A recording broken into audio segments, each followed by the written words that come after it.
Depuis les attentats en France, les équipes du SAMU civil et les urgentistes s'inspirent du retour d'expérience des médecins et des chirurgiens militaires. Depuis 1 an, les soignants civils sont formés par le service de santé des armées à la prise en charge de blessures balistiques, mais aussi aux procédures de triage des victimes lors d'un attentat. Pour comprendre pourquoi l'armée détient ce savoir-faire unique, notre équipe s'est rendue au Sahel, où 3500 soldats sont engagés dans l'opération Barkhane. Dans cette zone, qui s'étend sur près de 4000 km, des infirmiers, des médecins et des chirurgiens militaires œuvrent chaque jour pour soigner et sauver des vies.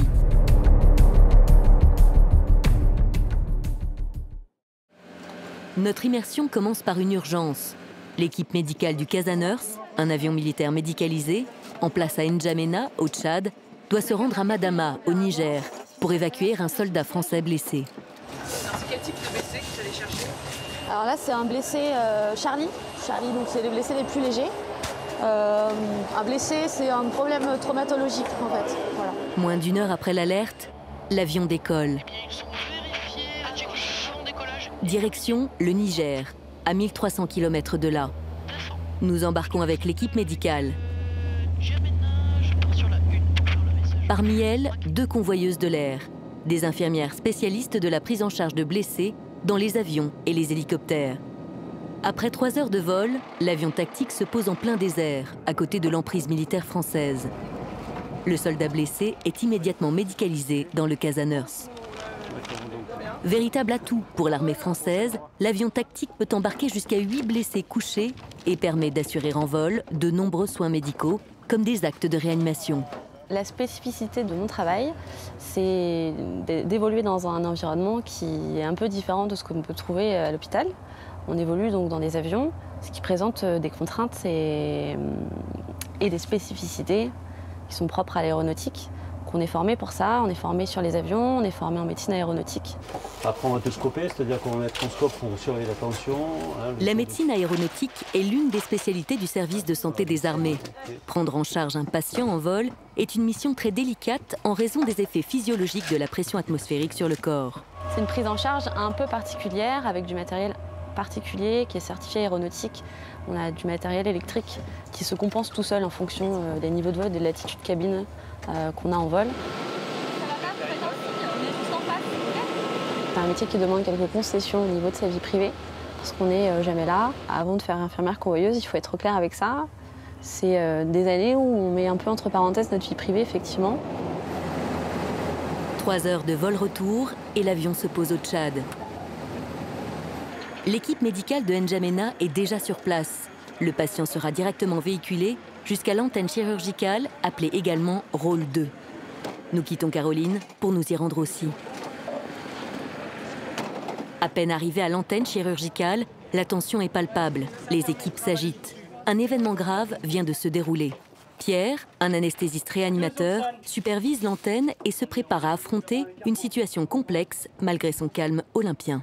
On est en train de préparer la zone de triage dans le cadre d'un plan Mascal qui a été déclenché sous la direction du DIRMED pour la prise en charge de 6 blessés victimes d'une explosion. Dès leur arrivée à l'antenne chirurgicale, les victimes sont triées. Chaque blessé est évalué pour traiter en urgence les cas les plus graves et sauver ceux qui pourront s'en sortir. 6e et dernier, et qu'est-ce qu'il a? Fracture fermée de ligament inférieur. Malgré les cris et le sang, l'organisation de la prise en charge des victimes par les équipes médicales est rodée. Chacun sait ce qu'il doit faire. Après une hémorragie non contrôlée des 2 membres inférieurs et qui a un trouble de conscience, mais on n'a pas terminé le marche. Au milieu de l'agitation, Pierre, en ligne au moment où nous lui parlons, dresse un premier bilan. Des lésions hémorragiques graves, comme c'est souvent le cas chez les blessés de guerre et en particulier chez les victimes d'explosions. Donc sur les 6 blessés, il y en a 3 qui sont très graves, 2 qui sont un peu moins graves et une dernière qui est blessée psychique. Heureusement, tout ceci n'est qu'un exercice. Mais des scènes comme celle-ci existent sur les théâtres de guerre. C'est pourquoi il faut s'entraîner sans cesse. L'important dans ce genre d'exercice, c'est pas tellement la façon dont il se déroule, mais c'est surtout la façon dont il va être débriefé à l'issue. Voilà. Et c'est la phase la plus importante finalement de l'exercice, c'est revenir sur l'expérience passée, identifier les points positifs et les axes d'amélioration. Allez, Finex! L'exercice terminé, l'ambiance semble à nouveau détendue à N'Djamena. Nous nous dirigeons vers le bloc opératoire pour y rencontrer le médecin principal, Stéphane, chirurgien viscéraliste. Il se prépare à opérer un soldat tchadien, blessé grièvement par balle au niveau de l'abdomen. Hop là, c'est bon? Exceptionnellement, nous sommes autorisés à le suivre pendant l'opération. C'est une opération qui peut prendre d'habitude entre 2 heures, 2 heures et demie. Là, les conditions sont un peu particulières parce que c'était en fait un blast abdominal, hein, il s'est pris des éclats sur une explosion. Donc il y avait beaucoup de lésions initiales, ça a beaucoup saigné et ça a généré beaucoup d'adhérence, ce qui rend difficile la dissection. Ça va prendre un peu plus de temps, là on part sur 4 heures de chirurgie. Les chirurgiens militaires sont tous formés à la médecine de guerre. Exerçant habituellement dans des hôpitaux militaires en France, ils sont envoyés 2 fois par an en mission sur des zones de conflit. Sur place, les conditions de travail sont radicalement différentes. C'est ici qu'ils pratiquent leur cœur de métier. On va être amené à faire face à des plaies par balle principalement. Ça va être également des problèmes liés aux explosions, aux blasts, au polycriblage. En France, ce n'est pas des choses qu'on voit, alors sauf cas particuliers comme les attentats à Paris. Donc c'est vrai que quand on arrive ici, les principaux blessés militaires, qui sont les militaires tchadiens, qui eux sont en contact effectivement avec des groupes comme Boko Haram ou lors on va dire d'échauffourées dans la ville, c'est des plaies par balle abdominales, thoraciques, plaies des membres également. Donc ce sont des plaies de guerre. Il faut imaginer que la balle va rentrer effectivement dans la peau avec un petit orifice d'entrée. Elle va ensuite tourner dans le corps et entraîner des lésions très très importantes avec un orifice de sortie qui peut faire parfois 15-20 cm. Donc il faut s'imaginer que dans tout le trajet de la balle, tous les organes vont être lésés. Alors ça peut être des petites déchirures simplement, ça peut être des trous beaucoup plus importants. Quand ça touche le foie, la rate ou des vaisseaux, ça peut être dramatique.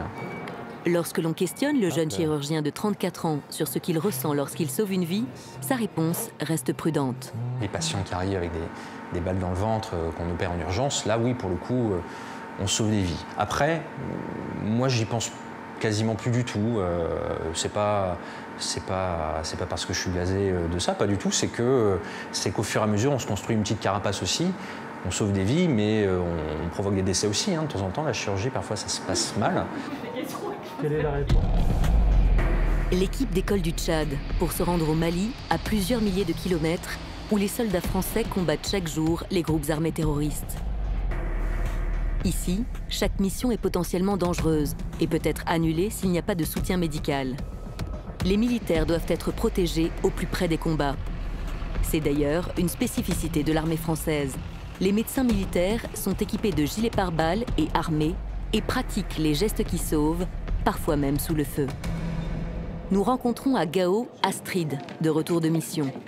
Elle a passé 2 semaines sur le terrain, aux côtés des soldats, dans des conditions très rustiques. C'est juste qu'il faut observer des mesures des traitements et des choses comme ça.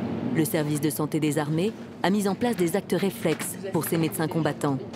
On dispose de matériel pour dérouler un algorithme qui a été mis en place pour que tous les soignants sur le terrain puissent dérouler la même prise en charge des blessés.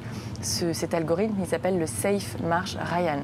C'est un algorithme qui est simple, qui est efficace et qui permet de bien se positionner dans le cadre tactique et d'apporter les gestes les plus pertinents et les plus cohérents aux blessés de guerre.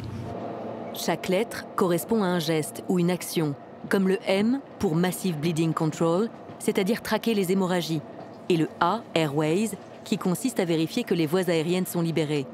La logique essentielle de cet algorithme, c'est la liste de l'ensemble des actions à mener, ici et maintenant, sur le blessé, pour éviter son décès. Une situation de combat, c'est une situation exceptionnelle. On n'est jamais préparé assez pour prendre en charge les blessés en situation de combat. Et il y a On peut appeler ça l'effet tunnel, on peut appeler ça de manière différente. En gros, le soignant est en situation de stress. Il peut être aussi exposé à une menace directe pour sa sécurité. Donc, en fait, le marche, moi je considère que c'est ce qui reste quand l'état de stress fait qu'on perd nos moyens. C'est normal, c'est un être humain, ce n'est pas un robot. Et le marche lui permet de se raccrocher à un algorithme qui va lui permettre de ne pas perdre le fil de sa prise en charge et, en cas de stress important, de pouvoir se raccrocher. Nous laissons Astrid pour nous rendre à Kidal, au nord Mali, à environ 300 km. Une des zones les plus dangereuses du pays. Quelques semaines avant notre arrivée, une attaque terroriste a tué une dizaine de soldats de l'ONU. C'est depuis cette emprise que les militaires français partent sur les missions les plus dangereuses de l'opération Barkhane.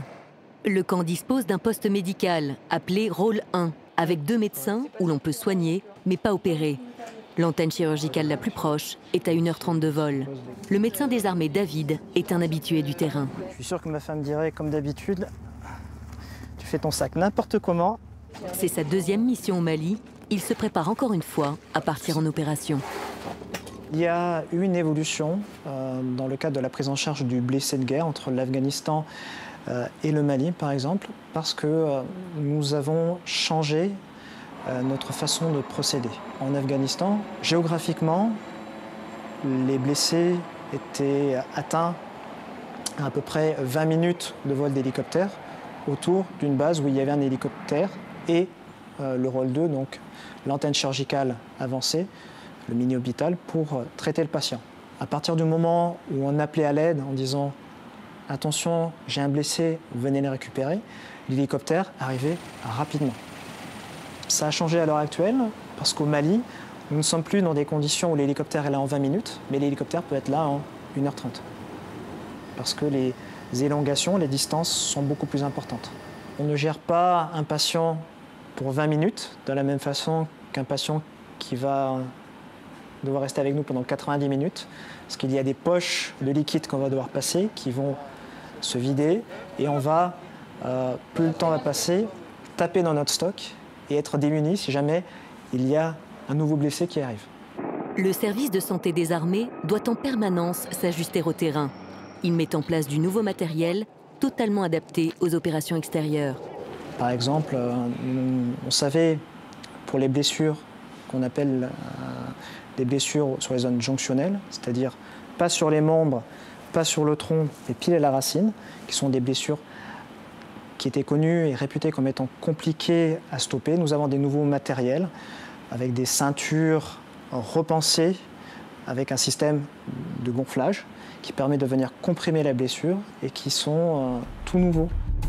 Transfusion sanguine d'homme à homme, plasma lyophilisé, le service de santé des armées est un véritable expert dans la prise en charge des blessés de guerre.